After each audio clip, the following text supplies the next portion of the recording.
What is the best data source for PowerApps? You guys have asked this a lot, and I feel like I finally am going to make a video on it. Be brave, right?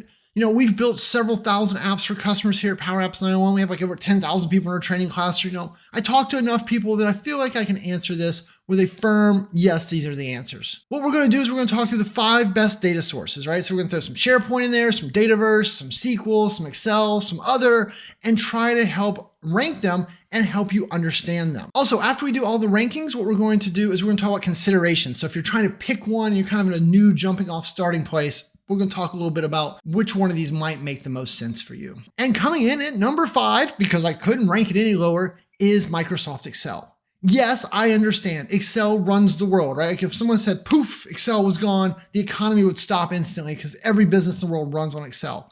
But when it comes to building Power Apps, Excel is a terrible data source. So please don't ever use it, like period, full stop, in a discussion. Now, if you're thinking, but I have Excel and I want to use that in this mix, right? One of the best things you can do today is Microsoft has given us all those fun Copilot tools.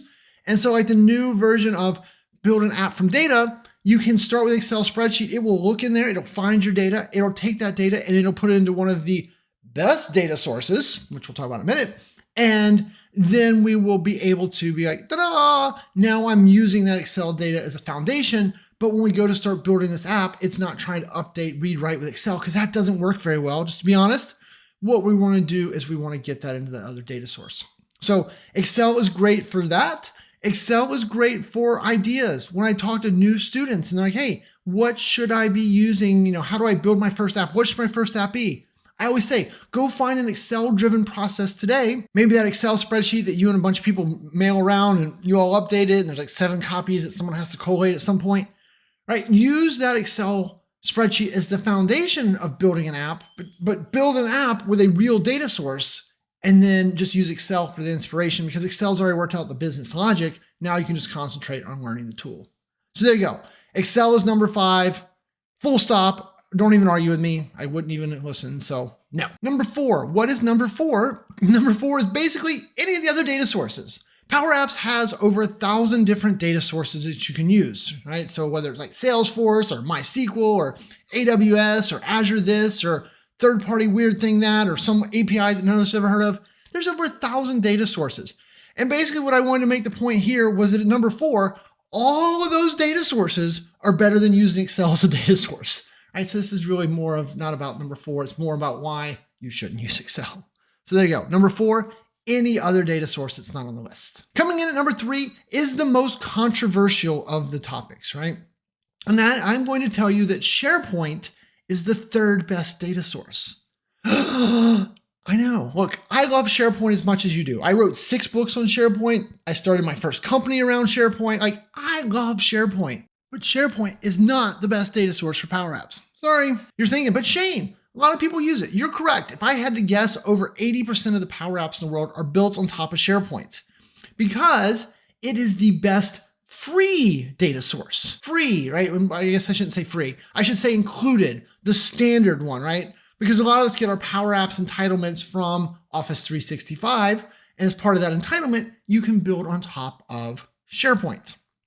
But remember, this is not a popularity contest. This is a hard truth facts. And so why do I rank SharePoint only number 3? So there's a few reasons, right? One of them is performance. So SharePoint, what you're going to see if you're building like a transactional app is that it's going to work great when you got like 10 things in your SharePoint list. It's going to work great when you've got 100 things in your SharePoint list. But the way that I describe it to people is basically every 1,000 items you add in that SharePoint list, you just feel it get a little slower, a little slower, a little slower, right? It just slowly calms down. And that's not going to work great for you. It struggles with performance in large data sets. Now you're thinking, but Shane, Microsoft told me I can have a terabyte of data in a single SharePoint site collection. That is true. You can put a terabyte of data in. Good luck getting the data out, right? That's what we see often in these cases, right? SharePoint is very quick to give me. Yes, dumping data, SharePoint will hold a lot of data. But when you start saying, well, now I want to be able to search, filter, find those records, and then edit them, and then save them back, the lethargicness, it just slows down, right? So SharePoint, that is where it struggles. The other big reasons that we see people struggle with SharePoint, one of them is going to be delegation.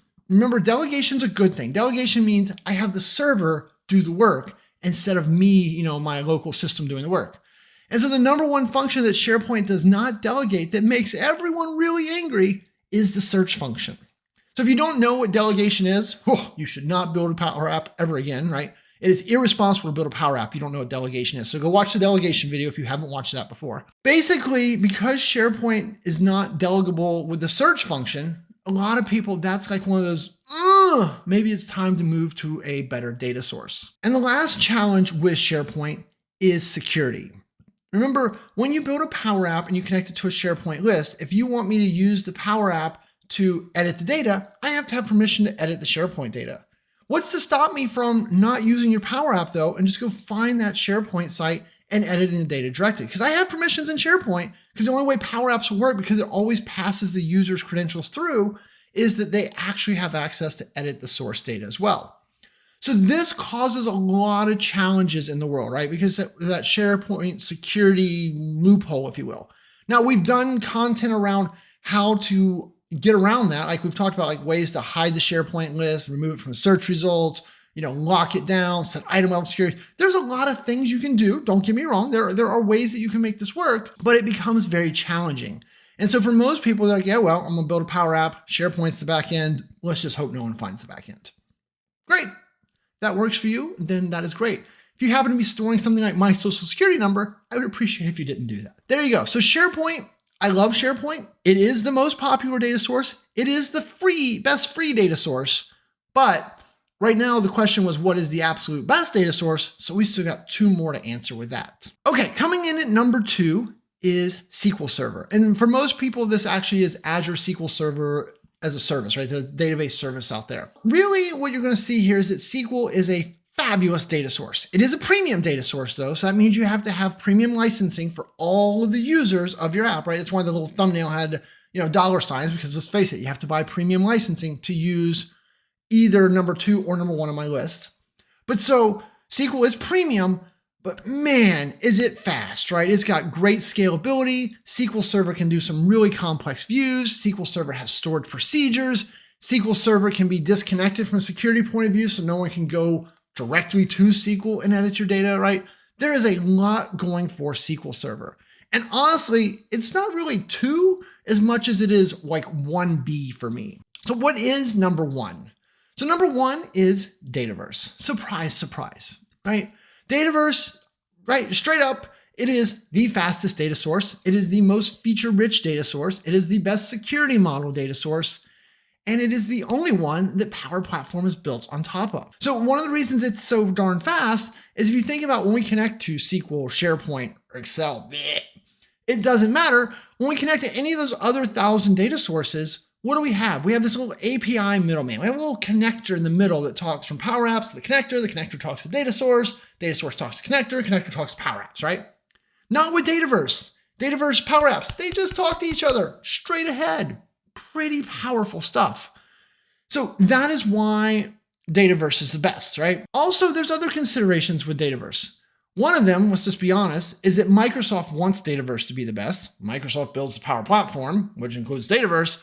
It's going to be the best, right? So when they roll out new features and functionality, guess where they go first? Dataverse. Guess where they often only go? Dataverse, right? Dataverse is the center of the universe for the Power Platform. Think about it. The Copilot stuff we talked about builds stuff in Dataverse. The turn your Excel into an app builds it in Dataverse. AI Builder builds it in Dataverse. Model-driven apps, Dataverse. Power Pages, Dataverse. So many of the pieces of the tooling all build things in Dataverse first. And honestly, if we want to like rewind a few years back to when I first started with this, like we used to call Dataverse the common data service. I hated it. It was terrible. It was awful to use. I couldn't even bring myself to suggest it to a customer. Now I can tell you with a straight face that I honestly, truly believe that Dataverse is the best data source and is going to continue to get better as a data source, which is even crazier. You might be thinking, well, Shane, both Dataverse and SQL Server, they both require premium licensing. That is correct, right? They do. Here's the thing, right? Like for so long, we've all been kind of stuck on this premium licensing. I don't want that. What we're really seeing is that as people are starting to mature, right? We're seeing customers go from building 1 or 2 apps to dozens to hundreds to thousands of apps, right? Like PowerApps, as it continues to evolve in your environment, there's so much to be gained by using premium licensing and getting off of SharePoint and into Dataverse or SQL Server. Model-driven apps, they're pretty cool. I'm coming around. It's taken me a long time to get to them as well. There's a lot of great features. So please don't just be like, hey, I'm not ever buying licensing. Go and look and understand what you would get with that additional licensing, right? There's so much interesting things, so many more features, functionality, all those workarounds that you could get rid of, the scale that you could start to achieve. We're going to continue to see over the next few years, right, more and more companies investing in premium licensing. It just makes sense. It doesn't make sense when you just have one Power App. No, but as you start to get like, hey, we've got all these apps, it does. Now, a couple of things, let's talk about just considerations overall. If you were sitting there today and like, all right, Shane, I just listened to all this and like, I need to know what to start with. Okay, so here's the way that I usually answer this. If you have greenfield, you're like, hey, we're starting brand new, we don't know what we want to do, but we want premium, then I'm probably going to tell you Dataverse. I'm going to tell you Dataverse is where we start the conversation. Now, if you take that same conversation though, and you say, but Shane, we're really good at SQL. We've invested in SQL. We got these really smart DBAs over here using SQL. We love stored procedures. We love views. Awesome. Then let's stick with SQL Server, right? Remember, really for me, it's like Dataverse is 1A and SQL is 1B. They are really close to each other. So if you already are more invested in SQL Server, then please just use it. It's okay. You will miss out on some of those things like the Copilot features and stuff like that, but then maybe you have kind of a hybrid SQL and Dataverse. I'm not against SQL Server in any way. Now, if you're starting out and you're building apps, and you're like, hey, we're just in Office 365.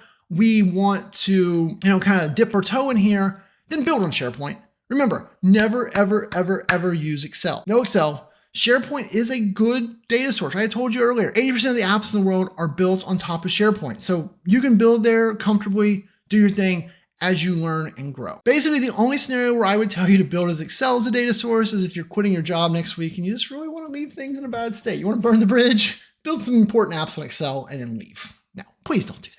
But that's really the only time. And I know that some of you are really angry with me right now because you love Excel, you use it as a data source. Leave comments, yell at me in the comments, that's fine. But I'm going to stand by it that getting off of Excel as a data source is going to be better for you in the long run. Okay, so that's all I've got for today. Hopefully you don't yell at me too loudly. I know that I've probably ruffled some feathers. Like I said, some of my answers might be controversial. I might have said something you don't love. But really what I'd love to see down in the comments is a more discord on why you like your data source, not why you hate the other one. Let's be positive down there. But let's talk about reasons and advantages of using the data source or why you did it, right? Because I know that 80% of you use SharePoint. I know that 5% of you are using Excel. It's okay, right? I live in a perfect world, right? I'm just the talking head on YouTube. But let's talk about it down there in the comments and make sure that we're all engaged on why this is. Also, if we can ever help you with your projects or if you need some training, remember, hit me up over at PowerApps911.com. We got on-demand training classes, live classes, we got university. We have got options there. We can also help you just make this decision. We have support packages. You can just buy 30 minutes of our time to talk this out all the way through full on build you, your 6-figure project. We'll do all of it for you. All right. And with that, I'm going to say thanks and have a great day.